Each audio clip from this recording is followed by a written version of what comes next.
Welcome to Emotions and Eating with Nicola-beer.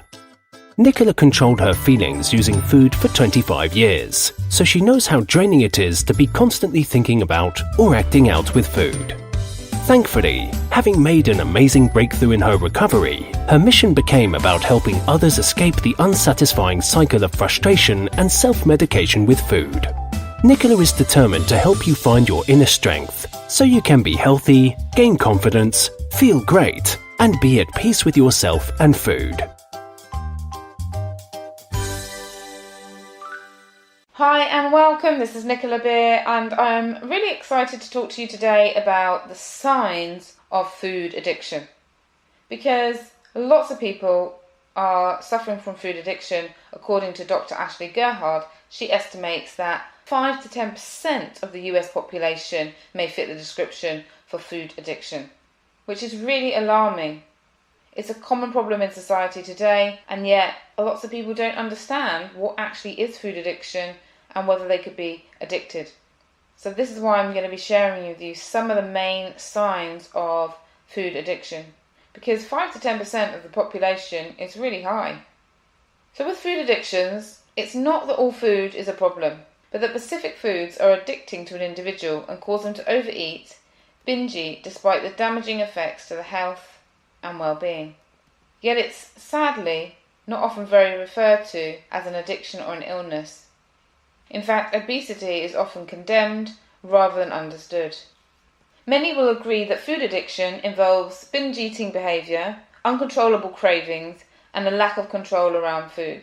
And today I want to share the 8 most common symptoms and signs of food addiction, which also share very similar traits to binge eating disorder and compulsive eating disorder. These signs of food addiction are based on my work helping people to break the cycle of addictions and scientific research on the common symptoms and signs of food addiction. 1 is you have strong cravings, even when full, to carry on eating. Despite eating a nutritious, fulfilling meal, you still crave more after you've eaten. For example, let's say you've eaten a good-sized lunch at 1 p.m. and by 2:30 you're craving more food and just want to eat again and again. Or let's say that you've just eaten a chicken curry with rice and vegetables and you crave something sweet after and end up searching the cupboards for dessert. The problem is that we often confuse cravings with hunger, and they aren't the same thing. This is where you don't actually feel hungry because you've just finished a healthy, nutritious meal. You may even feel full, but yet there's an urge somewhere in your brain to eat something else. Your brain is giving you the signal to eat more. Many food addicts find this urge difficult to control. To be honest, having cravings after eating is fairly normal, and it doesn't mean you have a food addiction. If you want more or crave something sweet, as most people do get cravings once in a while.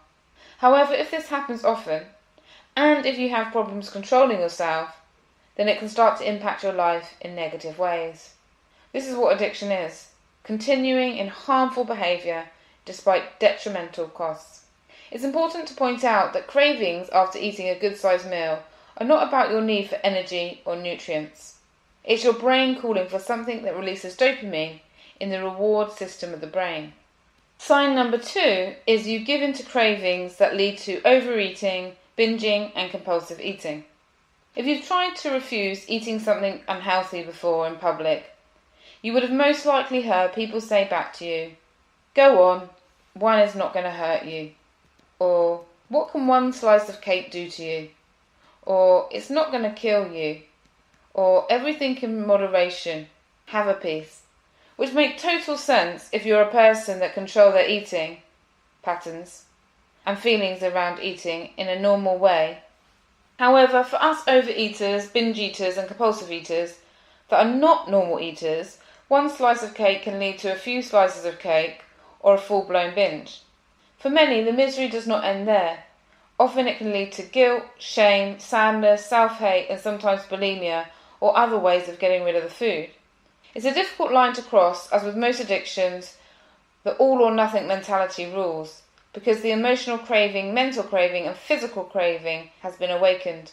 There is no such thing as moderation. It simply does not work for most food addicts. That is why the best nutritionist for a food addict, it's best to first understand the triggers and food associations.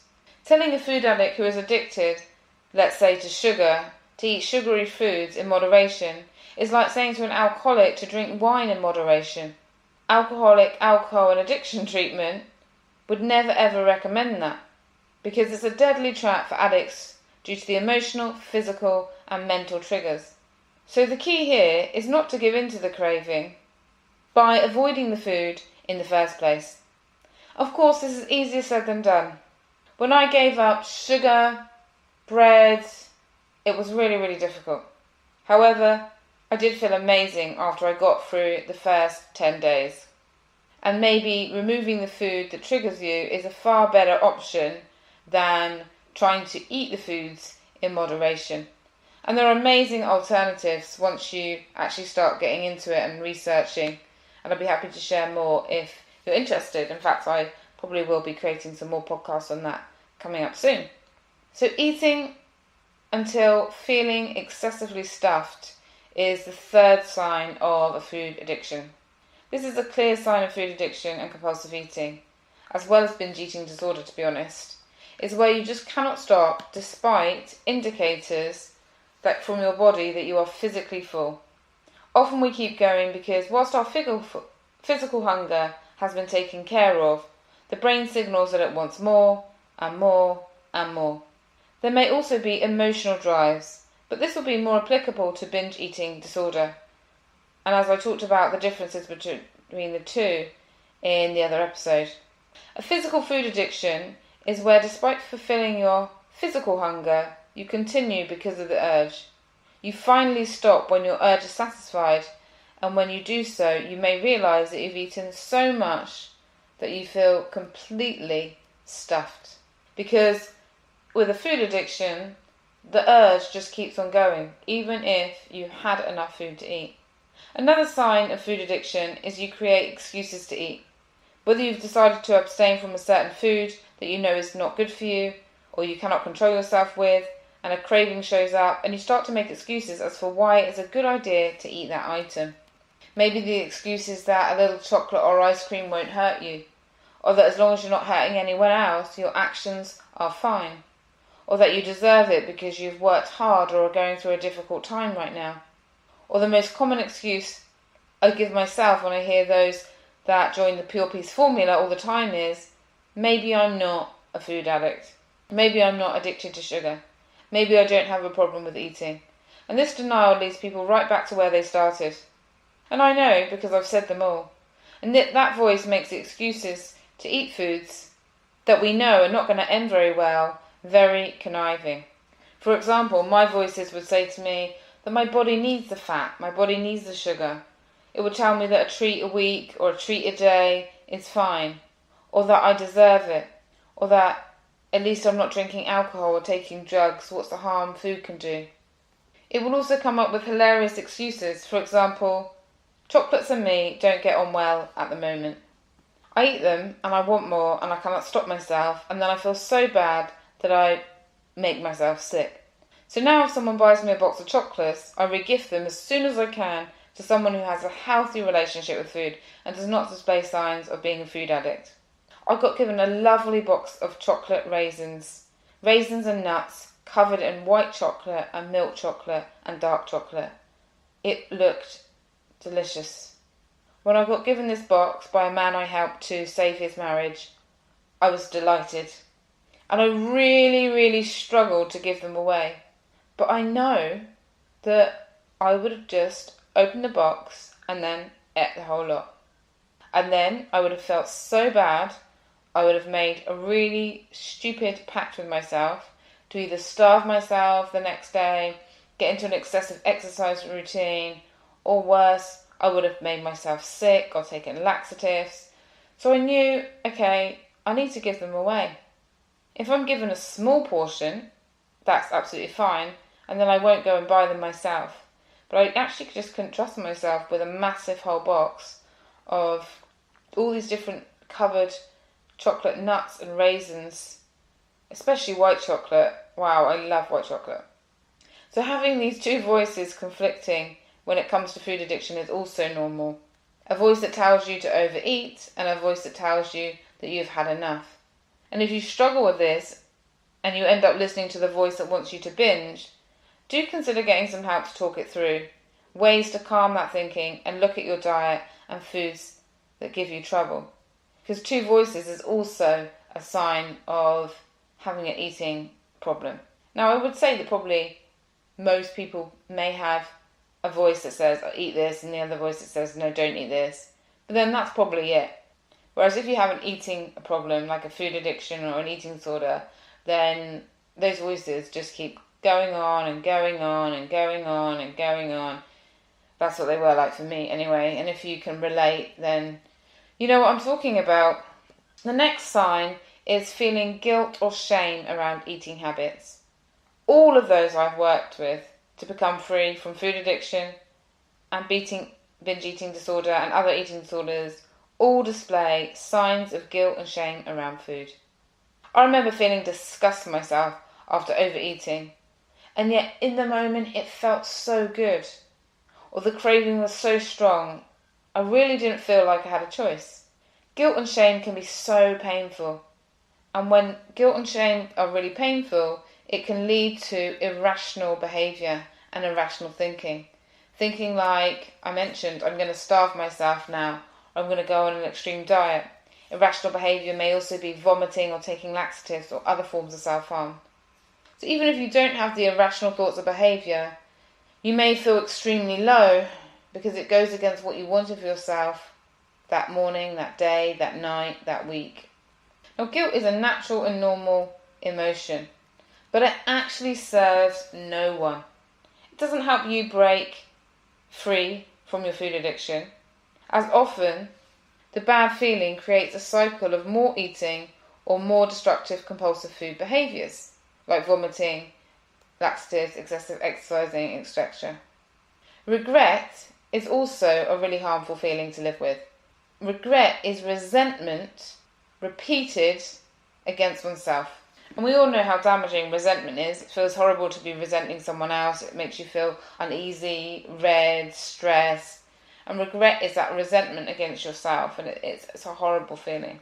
And often people will try to use willpower to overcome their food addiction, and just like any addictive behaviour, willpower alone is often not enough to help someone break through what they need to break through to have freedom that they deserve. Another sign of food addiction, and actually this applies to most eating disorders as well, is hiding food. Hiding your eating habit or hiding food. This is basically eating in secret. Many people with food addiction and eating disorders enjoy eating in secret and fear being judged by others, so they stash food away and eat in private. Most food addicts prefer to eat alone when no one else is watching. They may go to a separate room in the home or eat in the car or eat late at night when everyone else is sleeping. And there is actually another eating disorder which is late night eating. And this is where people get up in the middle of the night, eat in the middle of the night, and then go back to bed. Personally, I loved eating alone because I wouldn't have to listen to anyone's comments, and I can just eat as much as I like or what I like. Many also like to eat junk food alone. When I ask the men and women I support why they hide what they're eating, they share that they are embarrassed, ashamed, fear criticism, and worried that they may need to stop their ritual, because sometimes the ritual can be addictive. And if you listen to my beginning episodes in this podcast show, I talked about my ritual of making myself that cake, and then how I ate cake every single night. Oh, it was awful. But I was stuck in this ritual. And this eating in secret can become a pattern and can keep a person more stuck in the cycle of food addiction and binge eating. And some men and women hide food because they fear that they won't have enough. They stash some food for later or carry food with them just in case. And then the next sign is lying about eating habits. So similar to hiding food, many people who come to me for eating disorders, they will say to me that they've been lying about what they're eating. Either that they say that they are not overeating and they do not understand why they are putting on weight, or that they are eating healthily and cannot understand why they are losing weight. And most of the time people lie because of fear, because they don't want to give up control. It can be really, really hard to give up control to a nutritionist. It can be really, really hard to give up control to a doctor